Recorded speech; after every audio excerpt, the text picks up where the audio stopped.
प्रेम से बोलिए सद्गुरु महाराज की जय। गुरुर्ब्रह्मा गुरुर्विष्णु गुरुर्देवा महेश्वरा। गुरुदेव साक्षात् परं ब्रह्मा तस्मै श्री गुरुवे नमः। तस्मै श्री गुरुवे नमः। अखण्डमण्डलाकारम् व्याप्तेन चराचरम् तत्पदं दर्शितं येन तस्मै श्री गुरुवे नमः। तस्मै श्री गुरुवे नमः। गुरु को कीजिए दंडवत कोटि कोटि प्रणाम।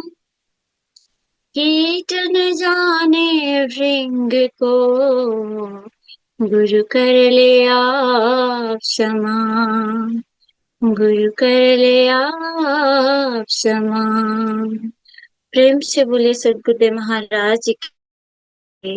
परम पूज्य से हमसे जी महाराज की जय। आदि शक्ति जगत जननी श्री माता जी की जय। सभी दिव्य गुरु दरबार की जय। हंस वंश की जय। पूजनीय संत महात्मा की जय।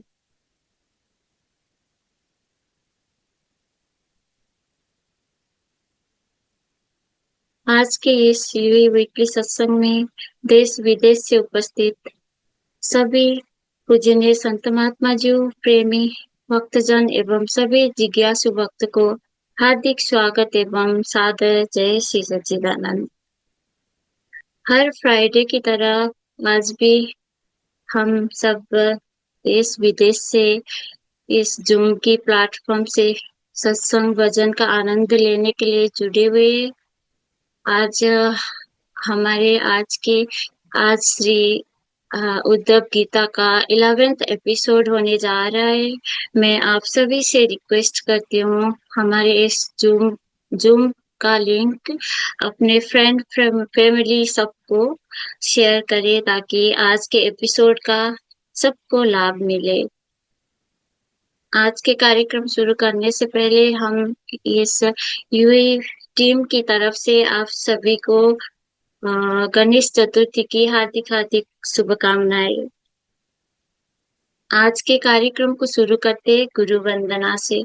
आइए हम सब मिलके गुरु वंदना गाए। प्रेम से बोले सद्गुरुदेव महाराज की जय।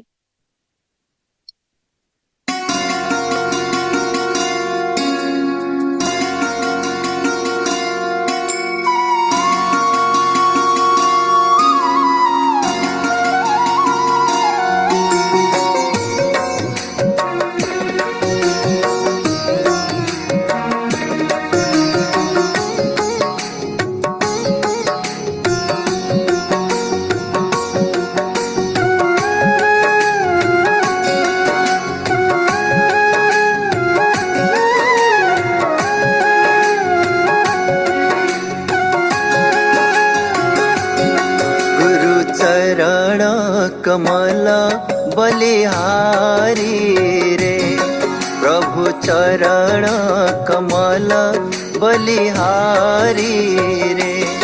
मेरे मन की दुविधा तारी रे। मेरे मन की दुविधा तारी रे।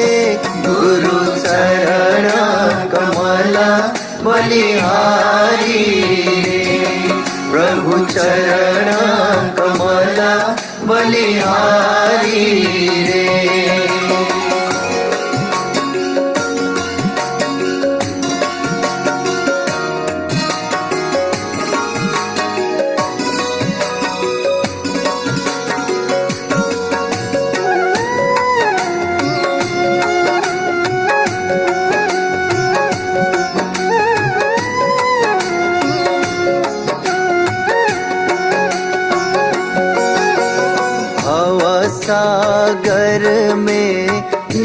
नीर अपारा, भवसागर में नीर अपारा, डूब रहा नहीं मिले किनारा, डूब रहा नहीं मिले किनारा, पल में लिया उबारी रे, प्रभु पल में लिया उबारी रे, गुरु चरण कमल बलिहारी रे, प्रभु चरण कमल बलिहारी रे।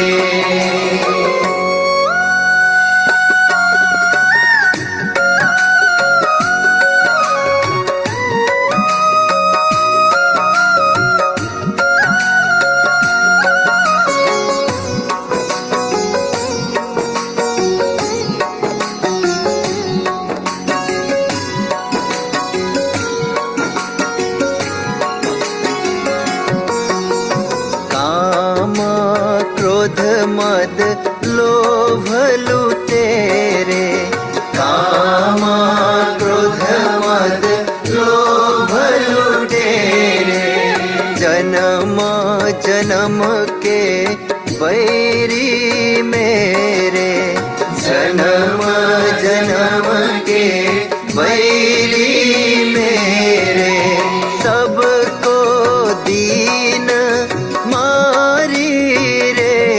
प्रभु सबको दीन मारी रे, गुरु चरण कमल बलिहारी रे, प्रभु चरण कमल बलिहारी रे।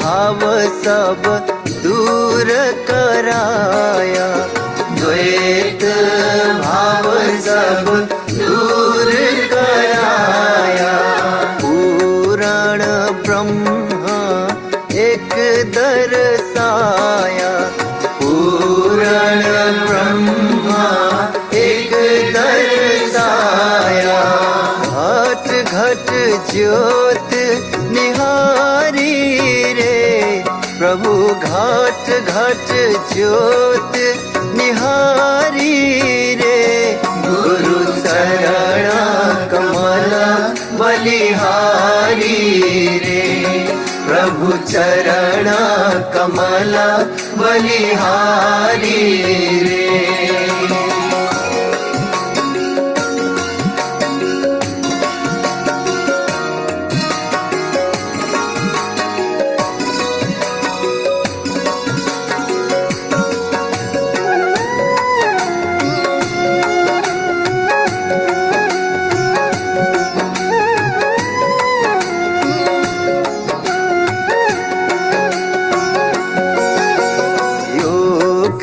युगत गुरु देव बताए, योग युगत गुरु देव बताए, ब्रह्मानंद शांति मन आए, ब्रह्मानंद शांति मन आए, मानुष देह सुधारी रे, प्रभु मानुष देह सुधारी रे, गुरु चरण कमल बलिहारी रे, सद्गुरु चरण कमल बलिहारी रे, मेरे मन की दुविधा तारी रे, मेरे मन की दुविधा तारी रे, चरण कमल बलिहारी रे, प्रभु चरण कमल बलिहारी रे, गुरु चरण कमल बलिहारी रे। प्रेम से बोलिए सद्गुरुदेव महाराज की जय। अति सुंदर एवं सुमधुर गुरु वंदना प्रस्तुति के लिए मैं इंद्र लामिछाने जीव एवं सुयोग्य दाई दोनों को बहुत बहुत धन्यवाद देना चाहती हूँ। आइए अब हम मॉरिशस चलते हैं। आज के सत्संग प्रस्तुति के लिए मैं पूजनीय संत महात्मा श्रीधरनी बाई जी को अनुरोध करती हूँ। प्रेम से बोलिए सद्गुरुदेव महाराज की जय। बोलिए श्री सद्गुरुदेव महाराज जी की जय।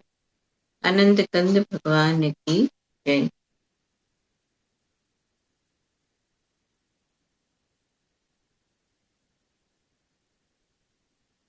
वंदे बोधमयं नित्यं गुरुं शङ्कररूपिणं, यमाश्रितो हि वक्रोऽपि चन्द्रः सर्वत्र वन्द्यते। अज्ञानतिमिरान्धस्य ज्ञानाञ्जनशलाकया चक्षुः उन्मीलितं येन तस्मै श्रीगुरवे नमः। तस्मै श्रीगुरवे नमः। बोलिए श्री सद्गुरुदेव महाराज जी की जय। श्री आनंद कंद भगवान की जय। आदिशक्ति जगत जननी श्री माता जी की जय। सभी दिव्य महान विभूतियों की जय। सच्चे दरबार की जय। श्री गुरु महाराज जी के चरण सरोज की छत्र छाया में हम और आप सब हर सप्ताह की तरह भजन सत्संग को प्राप्त कर रहे हैं। और जैसा कि हम पिछले काफी समय से उद्धव गीता को सुन रहे हैं, तो 10वें जो एपिसोड में हमने ये सुना था कि उद्धव जी के एक प्रश्न पर कि किस प्रकार ध्यान करना चाहिए, भगवान कृष्ण ने उद्धव जी को ध्यान का जो पूरा तरीका बताया, जो हमने वर्णन किया था पिछली बार, कि सगुण का ध्यान करके सगुण से फिर निर्गुण की तरफ जाना है। सगुण का ध्यान करते हुए और फिर उस ज्योत स्वरूप परमात्मा का ध्यान करना है। और इस प्रकार के ध्यान योग के माध्यम से चित्त संयम में रहता है और जो है शीघ्र ही वो अपने कर्मों के बंधन से मुक्त हो जाता है। ये बात हमने पिछली बार सुनी। तो आज जो है हम नया अध्याय शुरू करते हैं। 15वां अध्याय है ये, कि भगवान अब आगे उद्धव जी से ये कहते हैं कि जो ध्यान करता है, हम बहुत बार ये सुनते हैं कि ध्येय ध्यान और धारणा 3 बातें होती है। ध्येय ध्यान और ध्याता, सॉरी, ध्येय यानी जहां पर हम मन को लगाएंगे, ध्यान मतलब जो मन को लगाने का प्रोसेस है, और ध्याता मतलब हम जो मन लगाने वाले। और इसके साथ एक और शब्द है जिसको हम कहते हैं धारणा। तो उसके संदर्भ में भगवान कहते हैं कि प्रिय उद्धव, जब साधक इंद्रिय प्राण और मन को अपने वश में करके अपना चित्त मुझ में लगाने लगता है, मेरी धारणा करने लगता है, तब उसके सामने बहुत सी सिद्धियां उपस्थित होती है। जब हम अष्टांग योग को पढ़ते हैं, उसमें भी ध्यान से पहले आता है एक स्टेप जिसको कहते हैं धारणा। प्राणायाम के बाद प्रत्याहार, फिर धारणा, फिर ध्यान और फिर समाधि। तो धारणा क्या है? ध्यान से पहले का स्टेप है। जैसा कि अभी हम इसमें पढ़ रहे थे कि चित्त को प्रभु में लगाने का जो प्रयास है हमारा, वो है धारणा।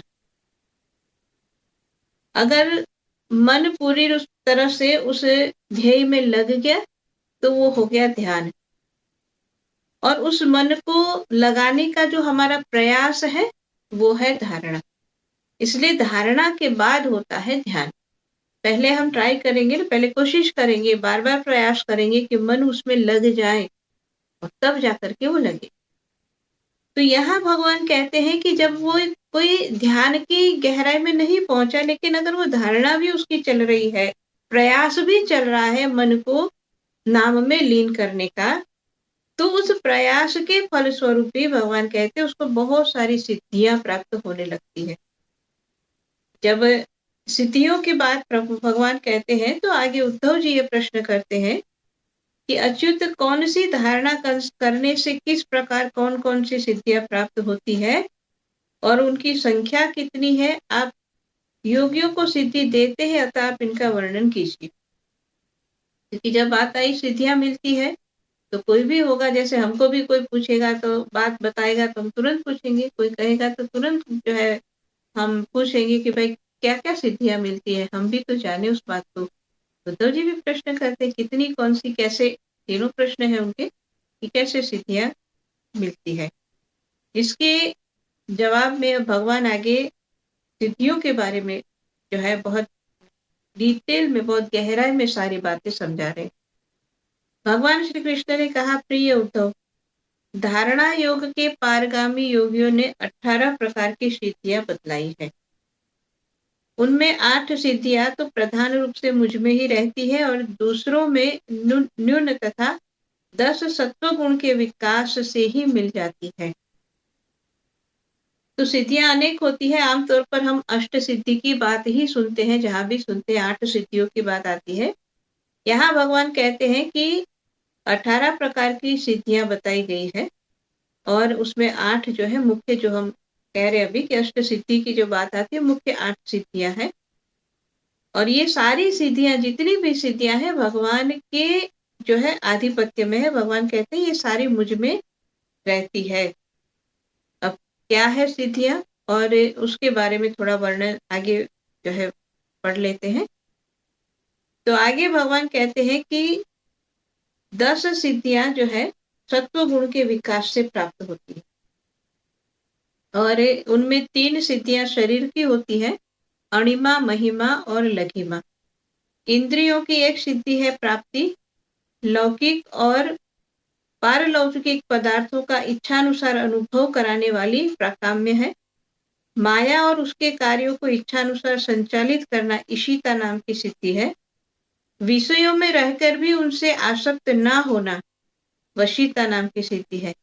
जिस जिस सुख की कामना करे उसकी सीमा तक पहुंच जाना, ये कामावसायिता नाम की सिद्धि है। ये 8 सिद्धियां मुझ में स्वभाव से ही रहती है और मैं जिन्हें देता हूँ उन्हीं को अंशतः प्राप्त होती है। यानी अंश मतलब थोड़ा प्रमाण में ये मिलती है। अणिमा, महिमा और लघिमा। अणिमा मतलब जो है छोटा हो जाना। आगे उसका है वर्णन डिटेल में, उसको हम पढ़ेंगे कि क्या क्या होता है इस सिद्धियों से, लेकिन अभी सिर्फ उसका नाम और इसके बारे में बताया है।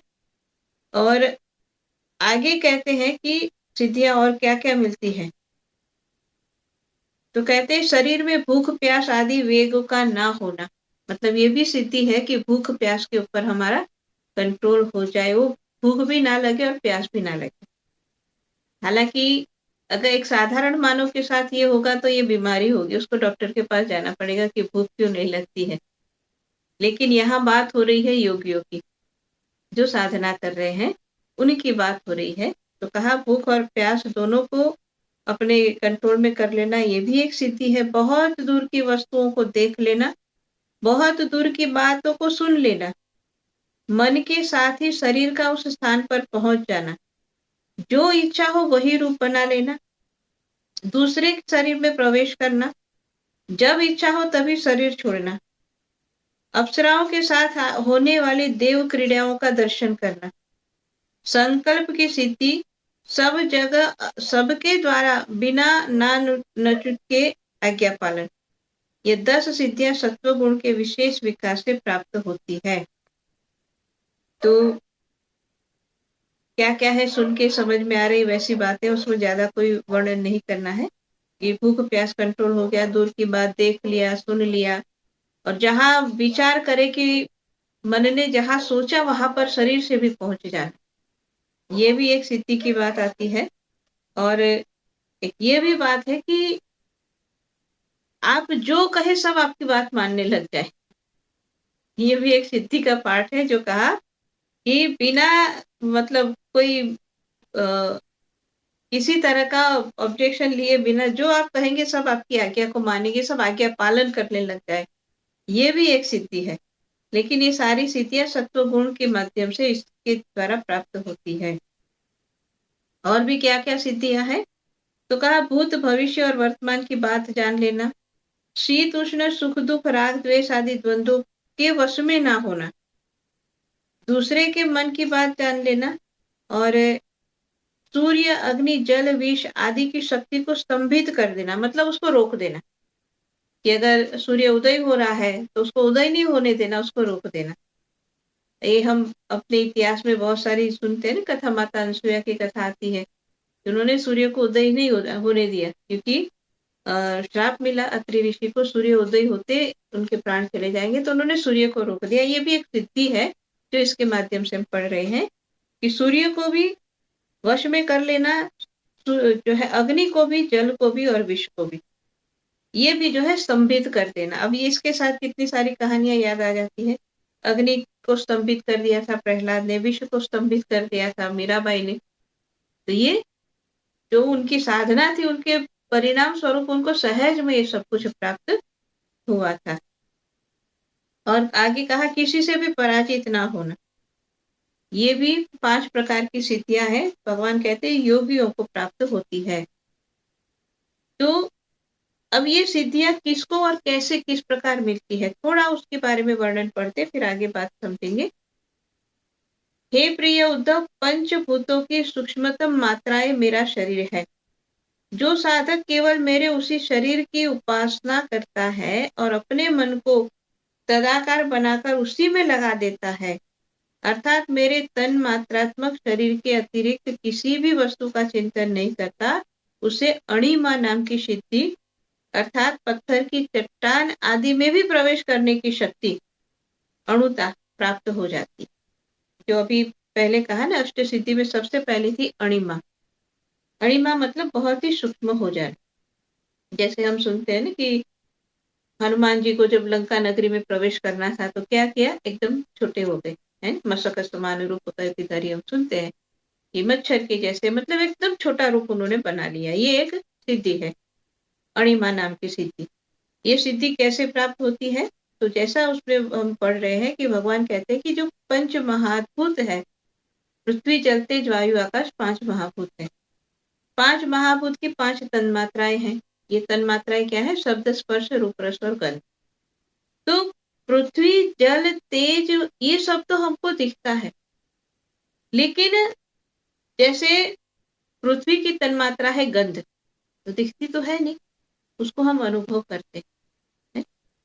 और जैसे जल है तो उसकी तन्मात्रा रस है, उसका हम अनुभव करते हैं। रस कभी देखा जाता है, हम देख के नहीं कहते अरे ये तो मीठा रस है, नहीं, ये अनुभव से पता लगता है।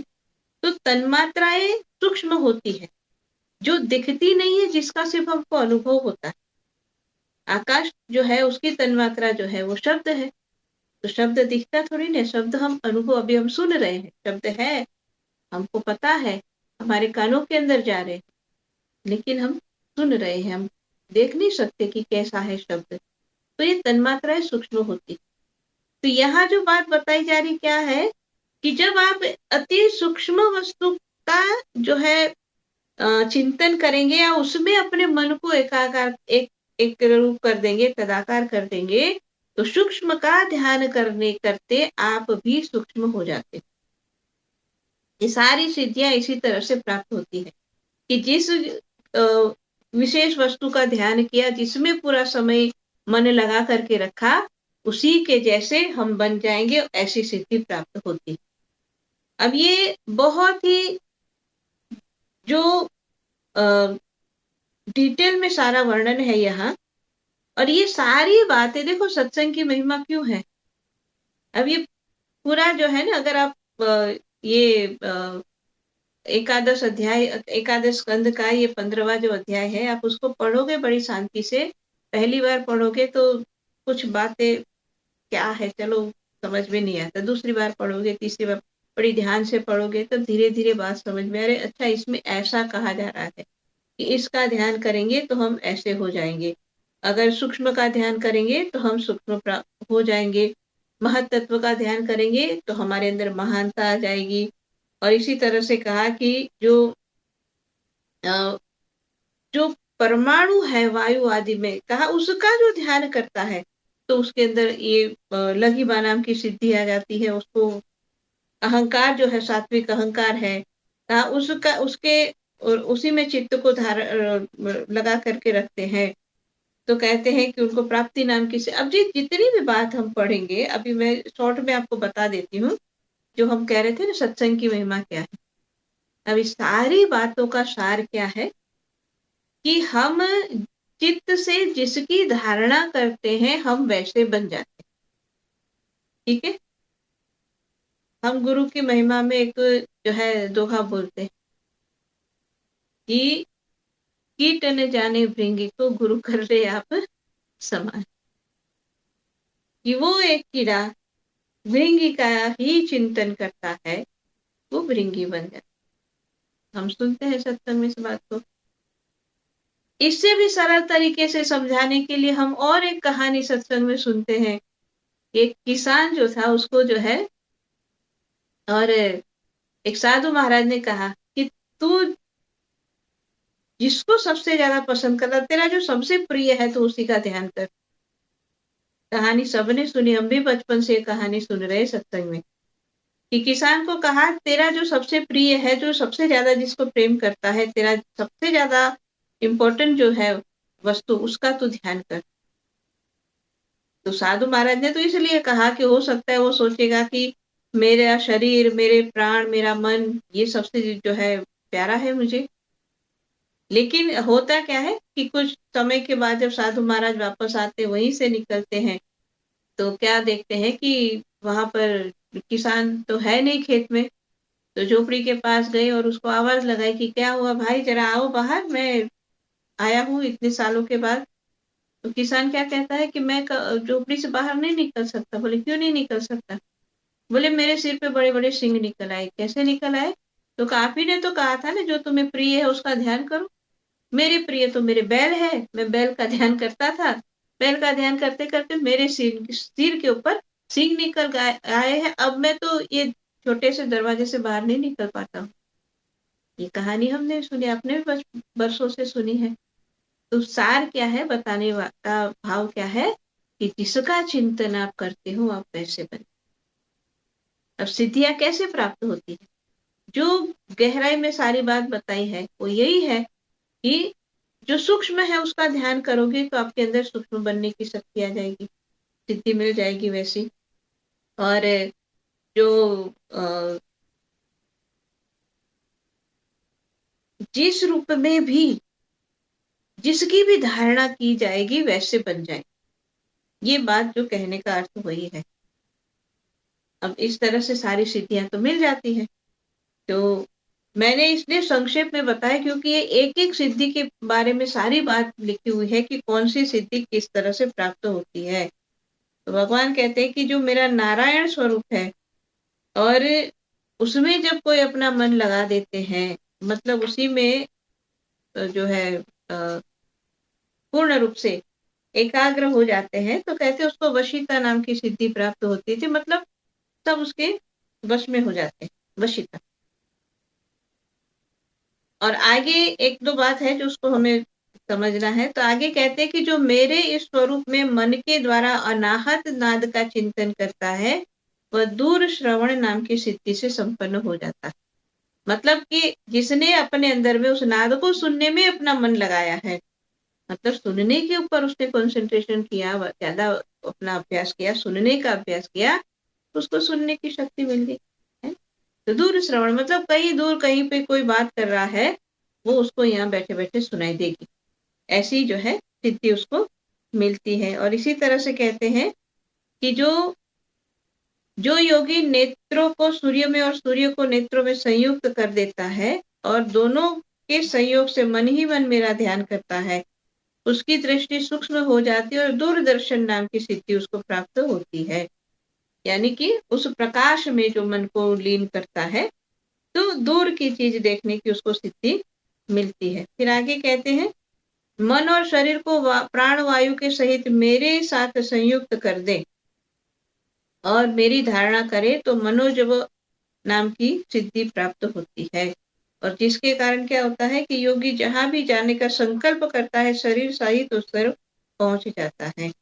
मन और शरीर को प्राण वायु सहित मेरे साथ संयुक्त करना मतलब कि उसने पूरा, क्योंकि हमारा जो है अस्तित्व हम किसके द्वारा देखते हैं कि एक तो शरीर है, शरीर के साथ मन है और मन और शरीर दोनों को शक्ति देने वाले प्राण है।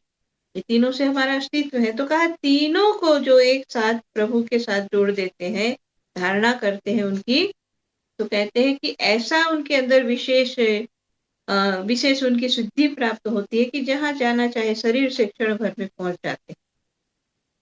और इसीलिए हम जो पुरानी कथाओं में पढ़ते हैं ना कि क्या होता है कि नारद मुनि बोले अभी तो यहाँ प्रकट हुए, जब इच्छा हुई तो देव वैकुंठ में प्रकट हो गए, वहां से जब मन किया कैलाश पे चले गए, क्योंकि वो भी अपना पूरा चिंतन पूर्ण रूप से प्रभु के साथ जोड़ करके रखते हैं। तो इस तरह की सिद्धि उनको मिल गई है। तो अब बहुत लंबा वर्णन है, इसलिए मैं देख देख के बता रही हूँ, सारी बातों को हम पढ़ेंगे नहीं। और अपनी इच्छा शक्ति से अपने प्राणों को त्याग करने की भी शक्ति उनके अंदर आ जाती है। लेकिन ये सारी बात सिद्धियों की पूरा बहुत लंबा वर्णन है। इस सब कुछ बताने के बाद और भगवान आगे क्या कहते हैं वो समझने वाली बात है कि ये जो भी सिद्धियां हैं उसके लिए कहते हैं कि श्रेष्ठ पुरुष ये कहते हैं कि जो लोग भक्ति योग अथवा ज्ञान योग आदि उत्तम योगों का अभ्यास कर रहे हैं, जो मुझसे एक हो रहे हैं, उनके लिए इन सिद्धियों का प्राप्त होना एक विघ्न है, क्योंकि इनके कारण व्यर्थ ही उनका समय का दुरुपयोग हो जाता है। जगत में जन्म औषधि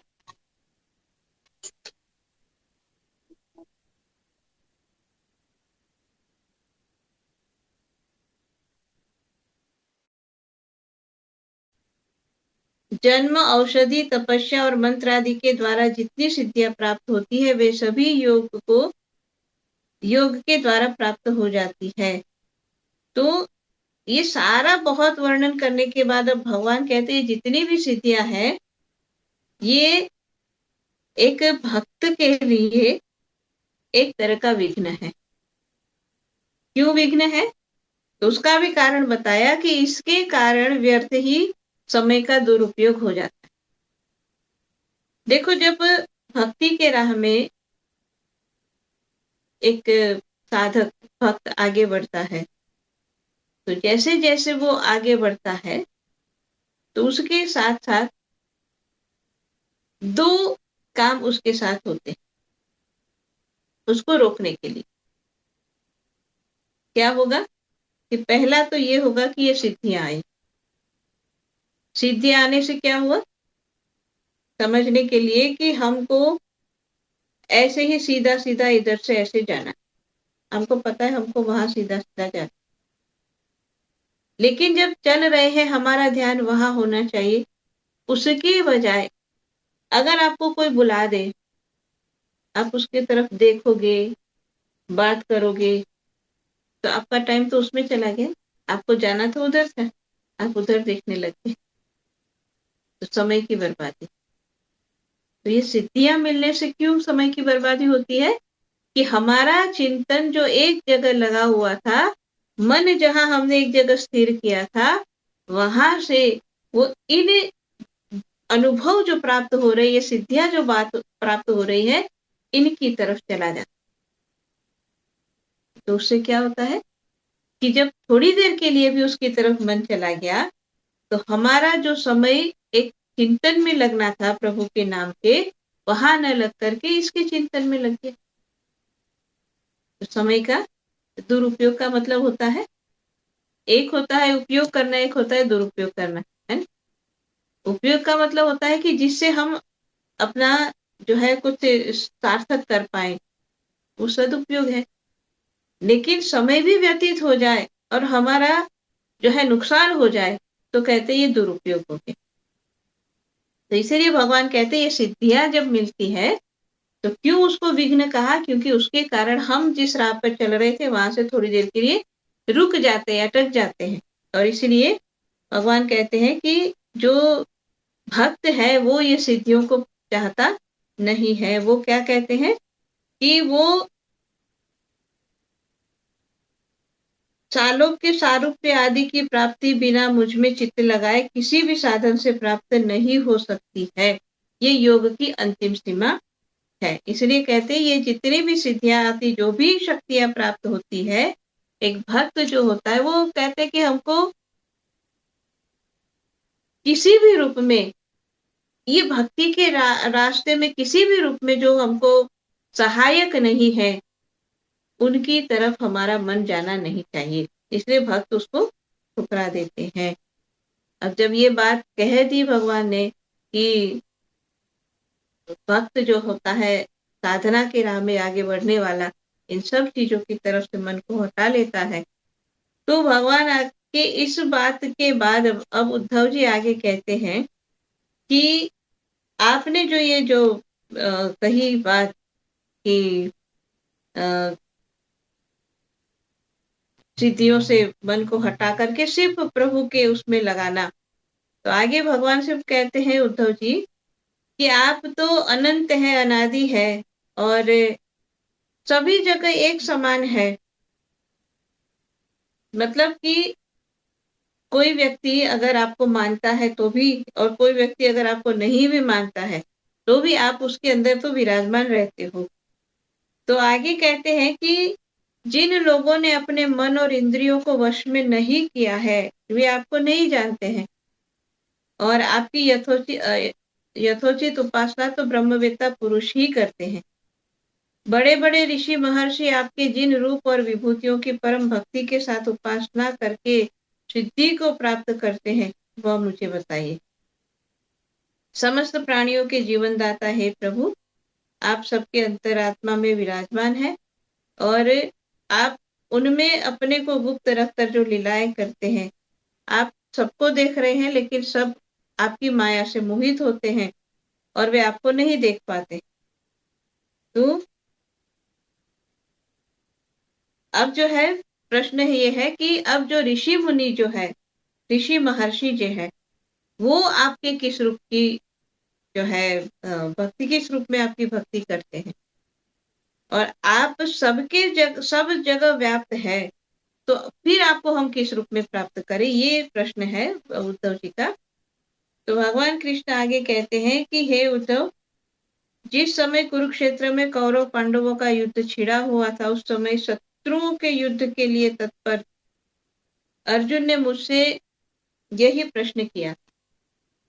और क्या प्रश्न था कि अर्जुन ने पूछा था, उसका भगवान आगे बता रहे हैं कि अर्जुन के मन में ऐसी धारणा हुई कि कुटुंबियों को मारना और तो भी राज्य के लिए बहुत ही निंदनीय अधर्म है। साधारण पुरुषों के समान वह यह सोच रहा था कि मैं मारने वाला हूं और ये सब मरने वाले हैं। यह सोचकर वह युद्ध से उपरत हो गया। तब मैंने रणभूमि में बहुत सी युक्तियां देकर वीर शिरोमणि अर्जुन को समझाया था। उस समय अर्जुन ने भी मुझसे यही प्रश्न किया था जो तुम मुझसे अभी कर रहे हो। हे उद्धव जी, ये मैं समस्त प्राणियों का आत्मा, हितैषी, सुहृद और ईश्वर नियामक हूँ। मैं ही इन समस्त प्राणियों और पदार्थों के रूप में इनकी उत्पत्ति, स्थिति और प्रलय का कारण हूँ। गतिशील पदार्थों में मैं गति हूँ। अपने अधीन रहने वालों के वालों में मैं काल हूँ, गुणों में मैं उनकी मूल स्वरूपा साम्य अवस्था हूँ, जितने भी गुणवान पदार्थ है उनका मैं स्वाभाविक गुण हूँ, और सूक्ष्म वस्तुओं में मैं जीव हूँ, और जो है कठिनाई से वश में होने वालों में मैं मन। तो यहाँ पर फिर जो हम भगवत गीता में एक अध्याय है ना विभूतिपाद का, जिसमें हम पूरा अध्याय में यही पढ़ते हैं कि भगवान कहते हैं कि जैसे अभी हम इसमें पढ़ रहे हैं पूरा, उसमें हम ये जो अध्याय है वो उसी तरह से है जैसे हम गीता में पढ़ते हैं, वही सारी बात है कि समस्त भूत प्राणियों के अंदर आत्मा मैं हूँ, और मुश्किल से जिसको कंट्रोल किया जाए वैसी जितनी भी चीजें हैं जो सही जल्दी से जो है वश में नहीं होती है, उन सब में मन मैं हूँ, ऐसा जो भगवान कह रहे हैं। और ऐसे ही नक्षत्रों में चंद्रमा हूँ, औषधियों में सोमरस हूँ, और यक्षों में कुबेर हूँ, गजराज जितने भी हाथी हैं उसमें मैं ऐरावत हूँ, और जितने घोड़े हैं उसमें मैं उच्च श्रेवा हूँ, दंडधारियों में यम हूँ, सर्पों में वासुकी हूँ। तो ये भगवान के विभूति पाद को जो हम पढ़ते हैं गीता में, वो ही सारा वर्णन इसमें बताया है। और ये जो बताया जा रहा है उसके पीछे भाव ये है कि जहां पर भी हम दृष्टि डाले, जो जो भी हमारे जो है उपयोग में आने वाला है या जो हमें दिखता है, जो अनुभव होता है, उन सब के अंदर भगवान कहते सभी जगह तो मैं ही विराजमान हूँ। और इसीलिए आगे कहते हैं कि तत्व ज्ञान और उसका फल भी मैं ही हूँ, ईश्वर भी मैं हूँ, जीव भी मैं ही हूँ, गुण भी मैं हूँ, और गुणी भी मैं ही हूँ। मैं ही सबका आत्मा हूँ और मैं ही सब कुछ हूँ। मेरे अतिरिक्त और कोई भी पदार्थ कहीं भी नहीं है। यदि मैं गिनने लगूं तो किसी समय परमाणुओं की गणना तो कर सकता हूँ, परंतु अपनी विभूतियों की गणना नहीं कर सकता, क्योंकि जब मेरे बचे हुए कोटि कोटि ब्रह्मांडों की भी गणना, मेरे रचे हुए कोटि कोटि ब्रह्मांडों की भी गणना नहीं हो सकती, तब मेरी विभूतियों की गणना कैसे की जा सकती। ऐसा समझो कि जिसमें भी तेज, श्री, कीर्ति, ऐश्वर्य, लज्जा, त्याग, सौंदर्य, सौभाग्य, पराक्रम, तितिक्षा और विज्ञान आदि श्रेष्ठ गुण हो, वो मेरा ही अंश है। यानी इतना पूरा अध्याय लंबा है, मैंने ये भी पूरा नहीं पढ़ा, जैसे सिद्धि वाला छोड़ दिया था। लेकिन सबको बताने के बाद जो आखिर में भगवान कहते हैं कि जिसमें भी तेज है, श्री है, कीर्ति है, ऐश्वर्य है, लज्जा है, त्याग है, सौंदर्य है, सौभाग्य है, पराक्रम है, तितिक्षा, विज्ञान आदि जितने श्रेष्ठ गुण हैं, वह मेरा ही अंश है। यानी कि हम सब के अंदर भी कहीं ना कहीं ये सब कुछ किसी न किसी रूप में विराजमान रहता है, जो भगवान का अंश है, ऐसा भगवान कह रहे हैं। तो और कितनी विभूतियां हैं इतना तो वर्णन नहीं कर सकते, क्योंकि बहुत ही अनगिनत है। तो ये सारी बात जो उद्धव जी अलग अलग रूप में पूछ रहे हैं, तो सारी बातों का जवाब देते हुए आखिर में फिर बात वहीं पर आकर के भगवान खत्म करते हैं, जिसमें ये भी जो बात सारा विभूतिपाद का वर्णन किया, और उसके बाद भगवान कहते हैं कि जो साधक बुद्धि के द्वारा वाणी और मन को पूर्णतया वश में नहीं कर लेता, उसके व्रत, तप, दान उसी प्रकार क्षीण हो जाते हैं जैसे कच्चे घड़े में भरा हुआ जल हो। इसीलिए मेरे प्रेमी भक्तों को चाहिए कि मेरे परायण होकर के भक्ति युक्त बुद्धि से वाणी, मन और प्राणों का संयम करे। ऐसा कर लेने पर फिर उसे कुछ करना शेष नहीं रहता है, यह कृतकृत्य हो जाता है। तो पूरा वर्णन करने के बाद आखिर में क्या बात आती है कि भक्ति युक्त बुद्धि से वाणी और प्राणों का संयम करते हुए, वाणी का भी संयम, मन का भी संयम और प्राणों का भी संयम, तीनों का संयम करने की बात है, और उसके माध्यम से भक्ति के राह में आगे बढ़ना। क्योंकि ये तीन ही चीज है, अगर जिसका संयम हो जाए तो पूर्ण रूप से मनुष्य का व्यक्तित्व बदल जाता है। क्या क्या है? वाणी, मन और प्राण। सबसे पहले बात आती है वाणी की, क्योंकि वाणी यानी जो हम बोलते हैं, और दिन भर में कितनी बात हम बोल देते हैं, कितनी तरह की बात हम बोल देते हैं। लेकिन वाणी के ऊपर जब संयम करते हैं तो क्या होता है कि वाणी के ऊपर जब संयम होता है, यानी कि आप बहुत ही नपी तुली और सत्य बातें बोलते, सत्य बात बोलते हो, लेकिन प्रिय बात भी बोलते हो। और वाणी पर जब संयम आता है तो आपके छोटे से शब्द का भी बहुत ज्यादा प्रभाव होता है। जैसे अक्सर आपने भी बहुत जगह देखा होगा, नोटिस किया होगा कि अगर एक व्यक्ति है वो खूब बोलते रहता है, अब जो बोलते रहता है, ज्यादा बोलते रहता है, तो फिर उसकी बातों को कोई ध्यान से नहीं सुनता। लेकिन एक व्यक्ति है वो बोलता ज्यादा नहीं है, लेकिन जब बोलेगा तो सब उसको सुनेंगे। छोटी सी बात बोलेगा लेकिन सबका ध्यान जाएगा, नहीं ये तो ऐसे सही बोल दिया उसने, क्योंकि उसका संयम है। तो वाणी पर संयम हो, उसके लिए फिर मन पर भी संयम चाहिए, क्योंकि जिसका मन जितना विचलित होता है उतना वो बड़बड़ करता है। सीधी सी बात है कि मन जितना चंचल रहेगा, मन जितना बेचैन होगा, मन के अंदर जितनी ज्यादा नकारात्मकता भरी होगी, उतना ज्यादा उसकी वाणी से निकलेगा। इसलिए आपने कभी भी ऐसा नहीं देखा होगा, न सुना होगा कि कोई व्यक्ति बहुत शांत है और शांति में बड़बड़ कर रहा है। शांत व्यक्ति बड़बड़ नहीं करता है, लेकिन जो बेचैन होता है वो खुद तो परेशान है, तो दूसरों को भी परेशान करेगा अपनी वाणी से, क्योंकि उसकी वाणी फिर उसका संयम में नहीं रहेगी, वो कुछ भी बोल देगा। और इसलिए जितनी भी नकारात्मक भावनाएं हैं, अब जैसे क्रोध है, ठीक है, अब क्रोध जब आता है तो क्या उसका वाणी पर संयम रहता है?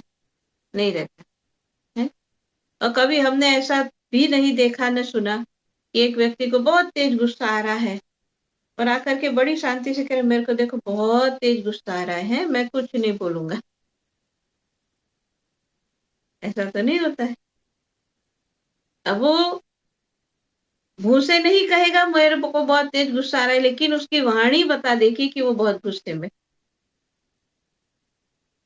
तो कहने का भाव क्या है कि जो बात भगवान ने एक सेंटेंस में बताई, लेकिन इस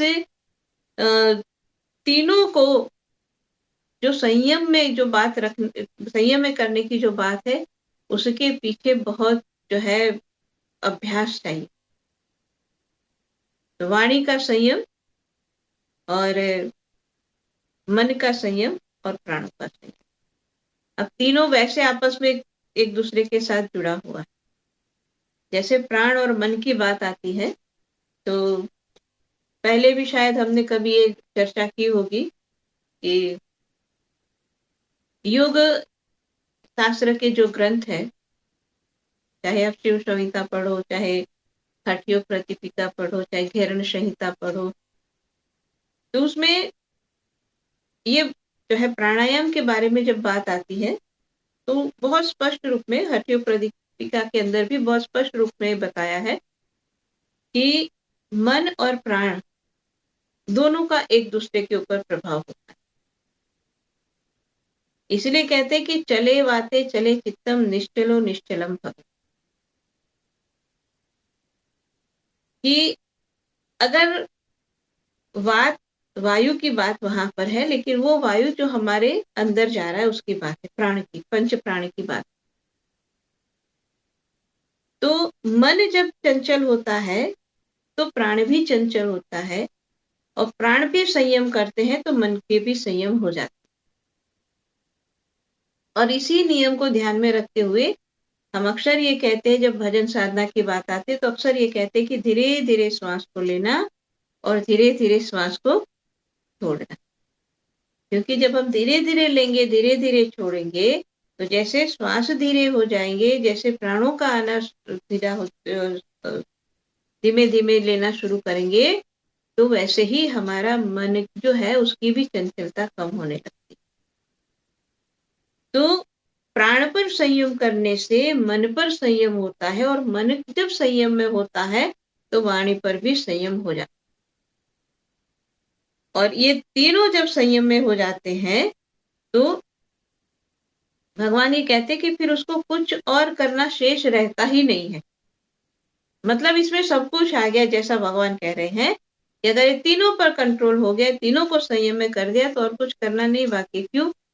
कि जब आपने श्वासों पर संयम कर दिया, मन पर संयम कर दिया, तो मन पर जिसका अपने मन के ऊपर संयम है, तो उसको तो फिर और क्या करना बाकी रहे। क्योंकि मन पर संयम है तो सीधा वो तो भजन में लगा है, भजन में लगा है, तो फिर ये तो लक्ष्य ही है जो हमको करना है जीवन में, मनुष्य शरीर पाने के बाद।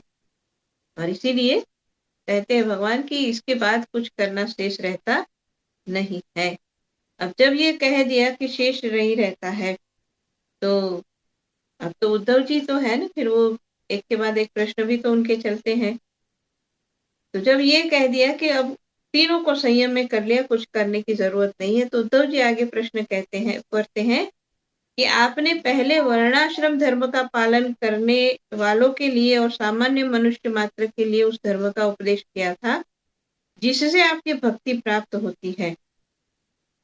तो आप कृपा करके ये बताइए कि मनुष्य किस प्रकार से अपने धर्म का अनुष्ठान करे जिससे आपके चरणों में उनको भक्ति प्राप्त हो जाए।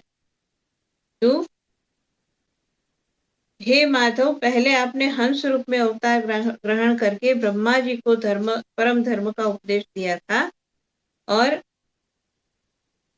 जो उस समय हंस रूप में दिया था, तो कहते हैं कि वो ही आप जो है बताने की कृपा करें। आप उस धर्म का वर्णन कीजिए जो आपकी भक्ति प्राप्त कराने वाला है।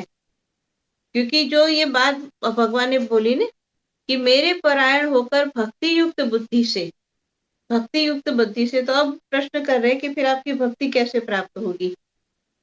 तो भगवान इसका जवाब देते हुए कहते हैं, जो बात कही ना कि आपने हंस रूप में भगवान ब्रह्मदेव को उपदेश दिया था, तो उसके संदर्भ में भगवान कहते हैं कि प्रिय उद्धव, तुम्हारा प्रश्न धर्ममय है, क्योंकि इससे वर्णाश्रम धर्मी मनुष्यों को परम कल्याण स्वरूप मोक्ष की प्राप्ति होती है। जिस समय इस कल्प का प्रारंभ हुआ था और पहला सतयुग चल रहा था, उस समय सभी मनुष्यों का हंस नामक एक ही वर्ण था। उस युग में सब लोग जन्म से ही कृतकृत्य होते थे, इसलिए उसका नाम कृत युग था। तो कृत युग भी है। उस समय केवल प्रणव ही वेद थे। तपस्या, शौच, दया और सत्य रूप 4 चरणों से युक्त मैं ही वृषभ रूपधारी धर्म था। जैसा हम बहुत बार सुनते हैं ना कि धर्म के 4 चरण हैं। क्या है? तपस्या, शौच, दया और सत्य, और उसी के ऊपर धर्म टिका हुआ है। उस समय के निष्पाप और परम तपस्वी भक्तजन मुझ हंस स्वरूप शुद्ध परमात्मा की उपासना करते थे। परम भाग्यवान उद्धव, सतयुग के बाद त्रेतायुग का आरंभ होने पर मेरे हृदय से श्वास प्रश्वास के द्वारा ऋग, यजुर और सामवेद प्रकट हुए। विराट पुरुष के मुख से ब्राह्मण, भुजा से क्षत्रिय और जंगा से वैश्य, चरणों से शूद्र की उत्पत्ति हुई। उनकी पहचान उनके स्वभाव अनुसार आचरण से होती है। तो जो प्रश्न है इनका कि वर्णाश्रम के अनुसार क्या मानव करे कि जिससे वो आपकी भक्ति को प्राप्त करे, इसीलिए भगवान ये अब 4 वर्ण और 4 आश्रम के बारे में वर्णन कर रहे हैं कि विराट पुरुष के मुख से ब्राह्मण, भुजा से क्षत्रिय, जंगा से वैश्य और चरणों से शूद्र की उत्पत्ति हुई थी। तो ये जो 4 वर्ण है, अब देखो क्यों ये सारी बात इतना गहराई में बताया जा रहा है, क्योंकि जब हम इस संसार में मनुष्य के रूप में आते हैं तो हमारा कोई ना कोई तो कार्य होता ही है।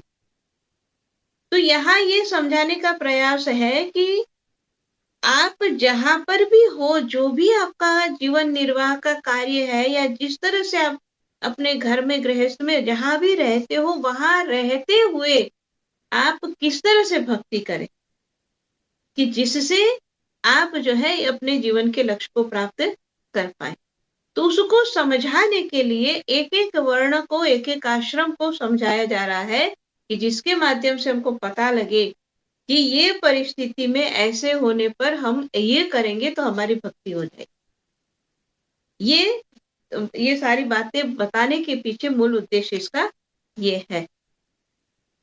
तो 4 वर्ण और 4 आश्रम की जो बात है, और अब उसमें सबसे पहले ब्राह्मणों के लिए बताया कि ब्राह्मणों का स्वभाव क्या होता है या क्या होना चाहिए। ब्राह्मण का स्वभाव श्रम, दम, तपस्या, पवित्रता, संतोष, क्षमाशीलता, सीधापन, मेरी भक्ति, दया और सत्य, ये ब्राह्मण वर्ण के स्वभाव है।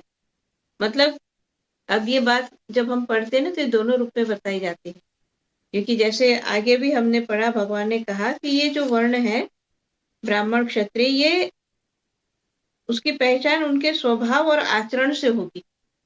मतलब कौन ब्राह्मण है कैसे पता करेंगे? ये नहीं कि भाई वो ब्राह्मण का पुत्र है इसलिए उसको ब्राह्मण कहेंगे, लेकिन जो भगवान ने कहा कि उनका स्वभाव और आचरण कैसा है, उसी से उसका जो है वर्ण तय होता है कि ब्राह्मण है, क्षत्रिय, वैश्य है या शूद्र है। तो कैसे पता लगेंगे करेंगे कि ये ब्राह्मण है? तो ये जो सारे गुण अभी हमने सुने, श्रम, दम, तपस्या, पवित्रता, संतोष, क्षमाशीलता, सीधापन, मेरी भक्ति और दया और सत्य, ये जिनके अंदर है वो ब्राह्मण। सीधा सा ये समझने वाली बात है, सीधा सा समझ में आए ऐसा ये वर्णन है कि इतने गुण जिसके अंदर है वो ब्राह्मण है। फिर आगे कहा तेज, बल, धैर्य, वीरता, सहनशीलता, उदारता, उद्योगशीलता, स्थिरता, ब्राह्मण भक्ति और ऐश्वर्य, ये जिनके अंदर है ये क्षत्रिय है। और इसी तरह से कहा आस्तिकता, दानशीलता, दंभहीनता, ब्राह्मणों की सेवा और धन संचय से संतुष्ट ना होना, ये जिनके अंदर है ये वैश्य है। ब्राह्मण, गौ और देवताओं की निष्कपट भाव से सेवा करना और उसी से जो कुछ मिल जाए उसमें संतुष्ट रहना, ये शूद्र वर्ण का स्वभाव है। तो अब ये आचरण और ये गुण के आधार से ये 4 विभाजन है कि कौन ब्राह्मण, कौन क्षत्रिय, कौन वैश्य और कौन शूद्र होगा। लेकिन आगे कहते हैं कि 4 वर्ण और 4 आश्रम जो है उनके लिए एक साधारण धर्म क्या है कि चाहे आप ब्राह्मण हो, क्षत्रिय हो, वैश्य हो, शूद्र हो, चाहे आप ब्रह्मचारी हो, गृहस्थी हो, वानप्रस्थी, सन्यासी, चाहे कहीं पर भी हो, ये हर एक के लिए ये सामान्य बात है। वो क्या है? सामान्य धर्म है क्या है कि मन, वाणी और शरीर से किसी की हिंसा नहीं करना, सत्य पर दृढ़ रहना, चोरी नहीं करना, काम, क्रोध और लोभ से बचना, जिन कामों को करने से समस्त प्राणियों की प्रसन्नता और भला हो उसी कार्य को करना।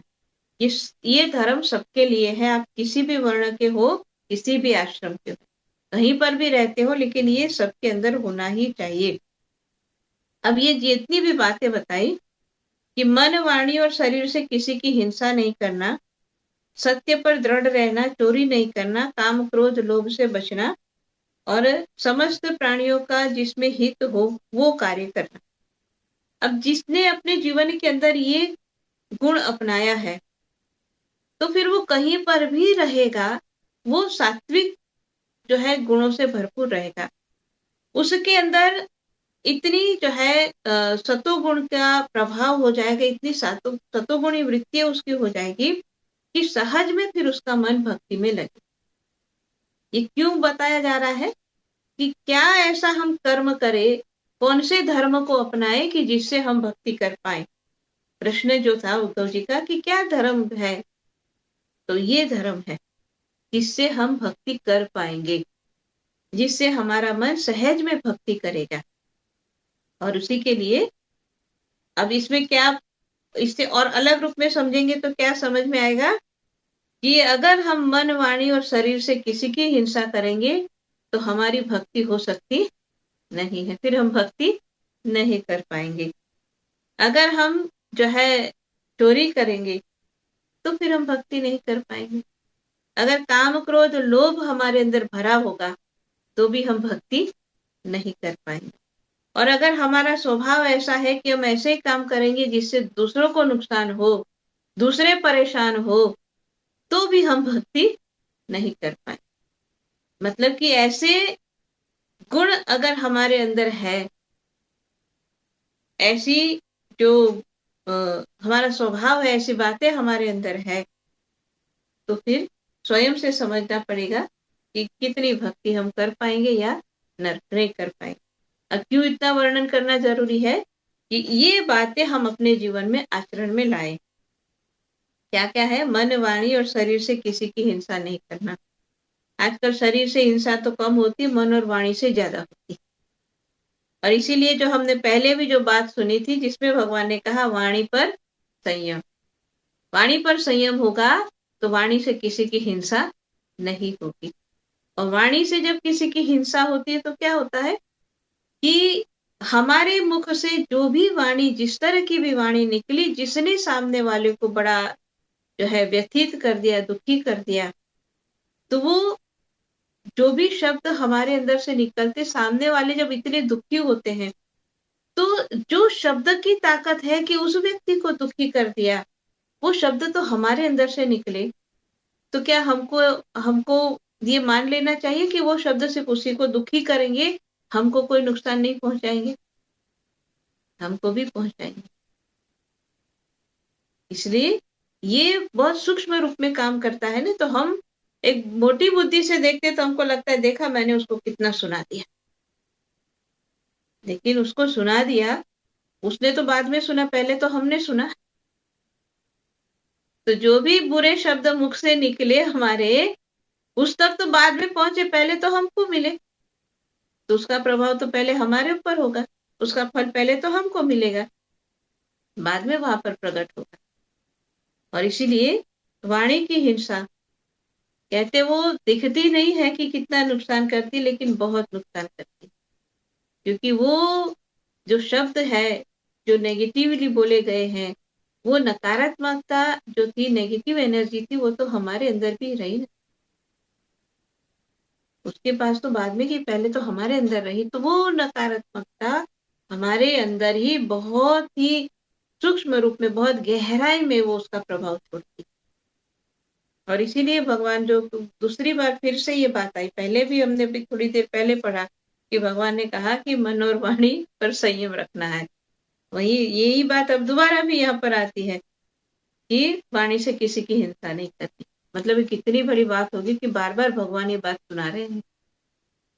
कोई साधारण बात होती तो नहीं इतना जिक्र करते, लेकिन दो बार, अभी थोड़ी एक ही अध्याय के अंदर हम 2 बार इस बात को पढ़ रहे हैं कि वाणी पर संयम रखो, वाणी से हिंसा नहीं करना, मन से भी हिंसा नहीं करना, शरीर से तो करनी ही नहीं चाहिए, वो तो बात है ही है। तो अब इसका भक्ति से क्या संबंध है? इसका भक्ति से इसीलिए संबंध है क्योंकि भक्ति तो तभी होगी, भक्त तो हम तभी बनेंगे कि जब हमारा मन उस प्रभु के नाम में लगा हो। अब जिसका मन प्रभु के नाम में लगेगा, तो उसके मन के अंदर फिर कहीं से भी, किसी भी रूप में ये भाव या विचार कैसे आएगा कि मैं उसको गाली दूं या मैं उसके लिए कुछ बुरा बोलूं? नहीं आएगा। और उसको हम उल्टी रीत से समझे कि जब किसी के मन में यही भाव है कि मेरे को किसी को दुखी करना है, मेरे मुंह से ऐसी ही बात निकलती है, तो फिर उसका शब्द बोलने से पहले मन के अंदर जो भाव आया, उस भाव में भगवान का नाम कैसे फिट होगा? नहीं हो सकता है। इसीलिए ये बात बहुत जो है गहराई से उसको समझ करके जीवन में लाने वाली बात है कि मन से भी, वाणी से और शरीर से किसी की हिंसा ना करें, मन और वाणी दोनों को हम संयम में रखें। और काम, क्रोध और लोभ तीनों से बचना है। देखो भगवान कृष्ण गीता में भी ये बात बताते हैं कि काम, क्रोध और लोभ ये तीन क्या है? तो कहते हैं नरक के दरवाजे। तीनों को नरक के दरवाजे बताए। और इसलिए यहाँ भगवान ये बात बताते हैं कि काम, क्रोध और लोभ तीनों से बचना है। ये एक हमारा धर्म है, इसको निभाना है, करनी है। क्योंकि लोभ भी अगर मन में प्रवेश कर गया, काम भी प्रवेश कर गया, क्रोध भी मन में घर कर गया हमारे, तो फिर भक्ति होती नहीं। इसलिए अगर कोई ये जो है अपने आप से खुद को ये समझा ले कि क्या करे, गुस्सा तो करना पड़ता है, गुस्सा नहीं करेंगे तो कैसे काम चलेगा। ये अपने आप में एक बहुत बड़ा टॉपिक है चर्चा करने के लिए कि बिना गुस्से के भी क्या काम हो सकता है, क्या काम चल सकता है। लेकिन जो क्रोध है उसके लिए बहुत स्पष्ट रूप में भगवान गीता में भी कहते हैं, यहाँ भी कहते हैं कि उससे अपने आप को बचा कर अगर भक्ति करनी है। क्यों? जैसे समझने के लिए कि बहुत मेहनत से आपने एक के ऊपर दूसरा पत्ता रखते रखते आप कुछ एक घर बना रहे। बचपन में सबने किया होता है कि जो बालू होती है ना, उस पे खेलने चले जाते हैं बच्चे, हम भी जाते थे, आप लोग भी गए होंगे। फिर गीली रेत होती है ना, उसमें बहुत अच्छी तरह से बढ़िया से उसको में घर बनाते, या तो खेलते खेलते एक पत्थर के ऊपर दूसरा तीसरा रख के कर एक घर बनाते। लेकिन जितनी मेहनत से आप बड़े संयम के साथ उसको बना रहे हैं, और फिर एक थोड़ा सा झटका लगाया, तो झटका लगा तो क्या हुआ कि जो भी बना रहे थे वो सब कुछ टूट के बिखर गया। अब जब टूट के बिखर गया तो क्या होगा, आपको दोबारा से वही सब कुछ करना पड़ेगा जो पहले कर रहे। और अगर कोई ऐसा करे कि भाई थोड़ी जो है मेहनत करके थोड़ा स्ट्रक्चर बनाया, फिर से उसको गिराया, फिर बनाया, फिर गिराया, तो फिर वो कहाँ पहुंचेगा? कहीं नहीं पहुंचेगा। तो ऐसे ही जब एक भक्त जो है, जो भक्ति की राह में आगे बढ़ रहा है, भजन साधना की राह में आगे बढ़ रहा है, और कितनी और मतलब कितने अभ्यास के बाद, कितनी लगन के बाद कुछ ऐसा हमारे अंदर परिवर्तन होना शुरू होता है, हमारे अंदर सतोगुण का प्रभाव इतना बढ़ने लगता है, और इतनी मेहनत से जो हमने एक नया रूप हमारा तैयार किया, और क्रोध की एक आंधी में सब कुछ जो है बिखर जाए, फिर क्या हुआ? फिर जीरो से शुरू करो, फिर वहां से फिर मेहनत करो, करते करते करते थोड़ा ऊपर आए, फिर एक गुस्से की आंधी आई, फिर सारा, तो कहाँ पहुंचेंगे हम? वहीं के वहीं ऊपर नीचे कर रहे हैं। थोड़ा ऊपर उठे, फिर नीचे गिरे, फिर ऊपर नीचे, फिर नीचे गिरे। मतलब यही होता है। वो कहते हैं ना कि एक पहेली में बोलते हैं कि भाई कोई 3 स्टेप आगे गया, 2 स्टेप पीछे गया, तो वो कितना आगे बढ़ेगा? है? अगर हम 2 स्टेप आगे चले, 2 स्टेप पीछे गए, तो कहाँ पहुंचे? कहीं नहीं पहुंचे, वहीं के वहीं घूम रहे, जैसे कोल्हू का बैल है। कबीरदास जी कहते हैं जो कोल्हू का बैल है, जो घूमता रहता है लेकिन कहीं पहुंचता नहीं है। तो ये सारी जो बातें हैं, जो क्यों इतना इसको मतलब वर्णन करके क्यों बार बार समझाया जा रहा है कि ये सारी बातें ऐसी है, अगर हमने इसके ऊपर ध्यान नहीं दिया तो हमारी सारी मेहनत वो पानी में मिल। इसलिए भगवान कहते हैं कि अगर भक्ति करनी है तो इन सब से हमको अपने आप को बचा के रखना है, काम क्रोध लोभ से बचना है, ये बहुत जरूरी है। और ऐसे कार्य करे जो जिससे समाज का भला हो। समाज का भला करते हैं जो वो कहते उनका भला अपने आप हो जाता। इसलिए जो है भगवान ने कहा कि समस्त प्राणियों की प्रसन्नता और उनका भला हो, ऐसे काम कर। ये एक भक्ति की राह में अगर आगे बढ़ना है तो उसके लिए क्या क्या करना है, उसमें से एक ये बात भी भगवान ने बताई है।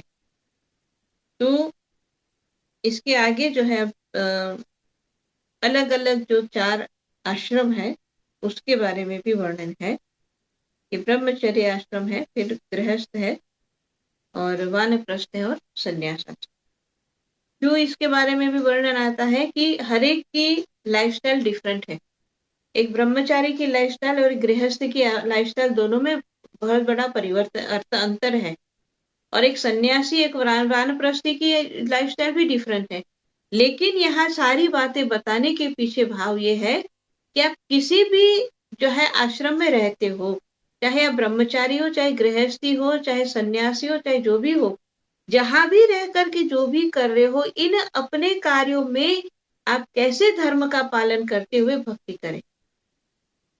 क्योंकि कहीं ना कहीं किसी न किसी आश्रम में तो रहेगा इंसान, चाहे गृहस्थी होगा, गृहस्थी नहीं होगा तो ब्रह्मचारी है, ब्रह्मचारी नहीं तो सन्यासी है, कुछ ना कुछ तो है। इन इन चारों के अलावा तो कोई पांचवी चीज में जाएंगे ही नहीं, है ना? अगर आप ब्रह्मचारी नहीं तो गृहस्थ तो मैं तो रहते हो, गृहस्थी हो तो गृहस्थ में रहते हुए कैसे आप धर्म का पालन करते हुए भक्ति करें और उस परम पद को प्राप्त करें। ये बात बड़ी अच्छी तरह से एक मानव समझ पाए और अपने अपने आश्रम और अपने अपने वर्ण के हिसाब से सही ढंग से अपनी लाइफस्टाइल सेट करे और अपने जीवन में आगे बढ़े। ये बात समझाने के लिए इतना गहराई में भगवान ने सारा वर्णन किया हुआ है।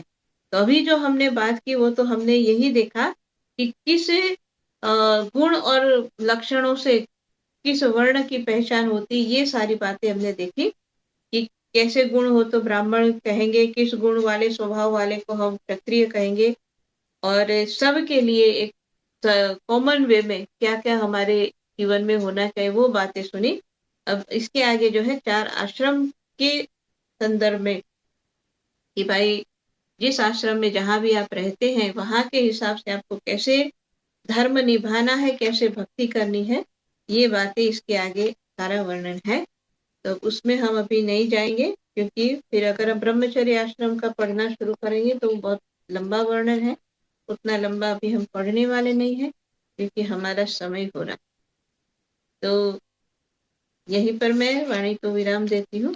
और ये जो बातें थी ये ऐसी बातें हैं कि एक बार में समझ में नहीं है, क्योंकि हमने भी तो खुद जो है ये भागवत पुराण हम भी कितनी बार पढ़ते और ये बातें तो बहुत बार पढ़ने के बाद समझ में आती कि कहना क्या चाहते, क्योंकि बहुत और सार की बात है, बहुत गहरी बात है। इसलिए मैं तो ये चाहूंगी कि ये जो भी आज जो हम सुन रहे हैं, मैं भी सुन रही हूँ, आप भी सुन रहे हैं, इसको बार बार सुनना पड़ेगा, बार बार समझना पड़ेगा, तब जो है ये हमारे अंदर में बातें जाएगी। तो यहीं पर मैं वाणी को विराम देती हूँ। बोली श्री सदगुरुदेव महाराज जी की जय, आनंद चंद भगवान की जय। से बोले सतगुरुदेव महाराज की जय। हमारे सत्संग विचार प्रस्तुति के लिए मेरे पूजनीय श्री धन्यवाद जी को बहुत बहुत धन्यवाद व्यक्त करती हूँ। हम सबको भी ऐसे ही सत्संग का लाभ मिल ही रहे, श्री सदगुरुदेव महाराज जी से यही प्रार्थना करते हैं। और मैं फिर से एक बार आप सबको रिक्वेस्ट करती हूँ कि हमारे ये जूम का लिंक आप अपने फ्रेंड्स, फैमिली, रिलेटिव सबको शेयर करें ताकि सत्संग का लाभ सबको मिलती रहे। आज के कार्यक्रम में उपस्थित सभी भक्तजन को बहुत बहुत धन्यवाद। और अभी छोटी सी प्रार्थना होगी, प्रार्थना के लिए मैं भाई जी को अनुरोध करती हूँ। प्रेम से बोलिए सदगुरुदेव महाराज की जय। बोली श्री सदगुरुदेव महाराज जी की। त्वमेव माता च पिता त्वमेव, त्वमेव बन्धुश्च सखा त्वमेव, त्वमेव विद्याद्वरिणं त्वमेव, त्वमेव सर्वं मम देव देव, त्वमेव सर्वं मम देव देव, त्वमेव सर्वं मम देव देव।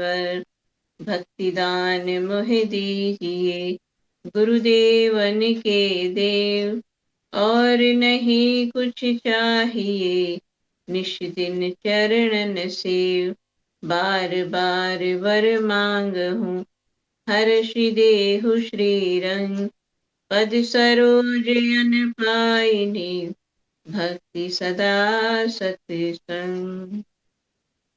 हे मेरे नाथ, आप अपनी सुधामयी सर्वसमर्थ पतित पावनी अहेतु की कृपा से मानव मात्र के हृदय में विश्व बंधुत्व एवं विश्व शांति की उदार भावनाओं को जागृत करें, जिससे वे सुख दुख के बंधन से मुक्त हों, आपके पवित्र प्रेम का आस्वादन कर कृत हो।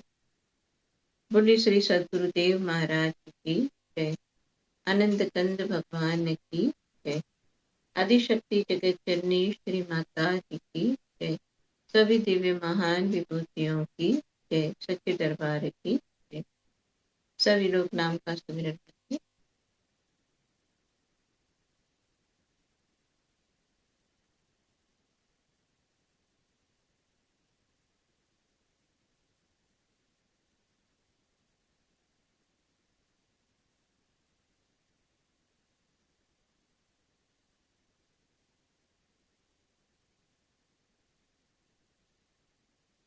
बोले श्री सद्गुरुदेव महाराज की जय। आनंद कंद भगवान की